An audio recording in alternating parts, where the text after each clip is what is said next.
Assalamualaikum warahmatullahi wabarakatuh. Di sini Al-Fakir akan menjelaskan di dalam kitab Ihya Ulumuddin dan diceritakan kembali di dalam kitab juga ada Syarah Kifayatul Adqiyah, karya daripada Syekh Abu Bakar Al-Maki bin Said Muhammad Al-Dimyati. Pada halaman 71 antara percakapan seorang guru dan seorang murid yang terkenal dengan kealiman dan seorang alamah juga, yaitu yang bernama Syekh Khatim Al-Asam dan Syekh Syakik Al-Baqi. Di mana Syekh Syakik Al-Baqi, beliau bertanya kepada muridnya yang bernama Khatim Al-Asam, "Wahai Khatim, sejak kapan engkau mutalaah? Sejak kapan engkau juga bermulazamah denganku?" Sejak 33 tahun lalu, guru. Syekh Khatim menjawab kepada gurunya, "Ilmu apa yang kau dapatkan ketika belajar bersamaku selama itu?" "Ya Allah, bahwa selama 33 tahun Syekh Khatim belajar dengan Syekh Syakik hanya 8 pokok masalah." "Ilmu apa yang kau belajar kepadaku? Ilmu apa yang bisa engkau dapatkan bersamaku selama itu? Separuh daripada hidupku beliau mengajarkan, tetapi engkau hanya dapat 8 masalah, wahai murid." "Inna lillahi wa inna ilaihi rajiun."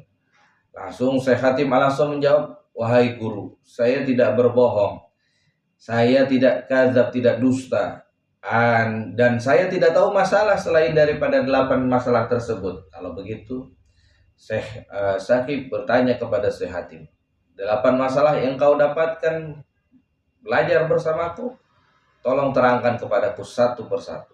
Akhirnya Syekh Khatim dengan tegasnya beliau menyampaikan kepada seorang murabbi, kepada mursyid, kepada seorang syekh, kepada seorang guru. Beliau mengatakan, "Yang pertama, wahai guru, saya melihat banyak orang mencintai sesuatu yang ketika meninggal dunia, dia tidak menemaninya sampai kubur. Semua itu berpisah darinya. Sedangkan saya menjadikan amal baik sebagai kecintaanku, sehingga ketika pas saat saya wafat nanti meninggal dunia, amal baik yang akan selalu bersamaku. Dan yang kedua, wahai guru, ketika saya membaca di dalam Quran surat An-Nazi'at ayat 40 sampai 41, Allah menyampaikan di dalam firman-Nya, "A'udzubillahi minasyaitonirrajim. Bismillahirrahmanirrahim. Wa amma man khafa maqama rabbih wa nahan nafsa 'anil hawa fa innal jannata hiyal ma'wa." Bahwasanya saya yakin ya wahai guru bahwa kalam daripada ilahi atau kalamullah, firman Allah ini benar, tidak dusta dan tidak bohong. Karena itu saya menjaga diri untuk menolak daripada dorongan nafsu tersebut, sehingga saya ittaqullah, bertakwa kepada Allah dan taat juga kepada seorang guru, yaitu engkau wahai Syekh Syakik. Dan yang ketiga ialah saya melihat orang berpangkat dan memiliki sesuatu yang ada di dalam genggamannya begitu erat wahai guru. Kemudian saya membacakan di dalam firman Allah Subhanahu wa taala di dalam Quran surat An-Nahl ayat 96. A'udzubillahi minasyaitonirrajim. Bismillahirrahmanirrahim. Ma indakum yanfadu wa ma indallahi baqin. Yang dimana segala sesuatu yang dimiliki manusia itu akan rusak wahai guru. Tapi jika disandingkan sesuatu tersebut dan diniatkan untuk ibadah dan takwa kepada Allah, bitakwa ilallah, semuanya akan kekal selamanya dan tidak akan hancur sedikit pun. Dan kadzalik begitu juga yang keempat wahai guru, saya melihat kebanyakan orang membanggakan harta, tahta, jabatan dan semuanya wahai guru. Bahkan ada orang yang dimana beliau merasa dengan kemuliaan dan nasab keturunannya. Ini semua tidak berguna jika saya bandingkan dengan Al-Quran, Quran surat Al-Hujarat ayat 13. Yang dimana disampaikan, "A'udzubillahi minasyaitonirrajim. Bismillahirrahmanirrahim. Inna akramakum indallahi atqakum." Bahwa orang yang paling mulia, ya hai guru, di sisi Allah Subhanahu wa taala adalah orang yang takwa ilallah. Indallahi atqakum. Ialah orang yang bertakwa kepada Allah Subhanahu wa taala, itu yang paling mulia di sisi Allah Subhanahu wa taala. Dan yang kelima, saya melihat wahai guru, banyak orang yang saling menjatuhkan, yang saling merasa dirinya benar. Dia senang hasud, dia senang ghibah, namimah. Padahal sudah disebutkan di dalam Al-Quran surat Az-Zukhruf ayat 32. Bahwa Allah menyampaikan di dalam firman-Nya, "A'udzubillahi minasyaitonirrajim. Bismillahirrahmanirrahim.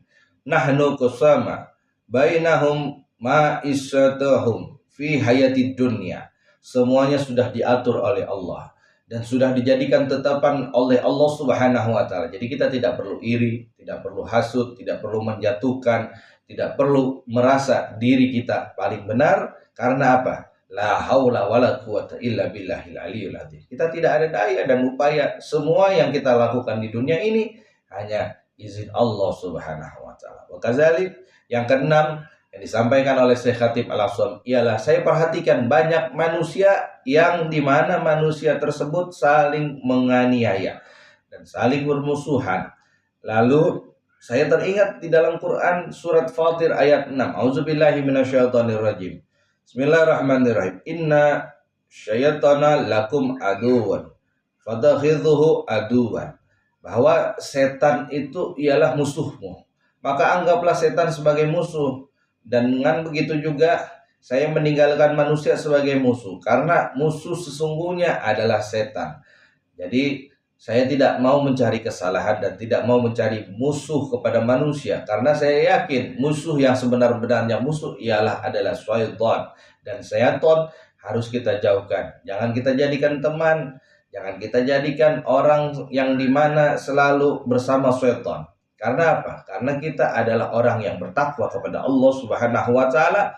Dan yang ketujuh, saya saksikan banyak orang yang memperebutkan rumukan roti sampai dia menjatuhkan harga dirinya, dia menjatuhkan dirinya sebagai orang yang dimana terperosok di jalan yang tidak halal baginya.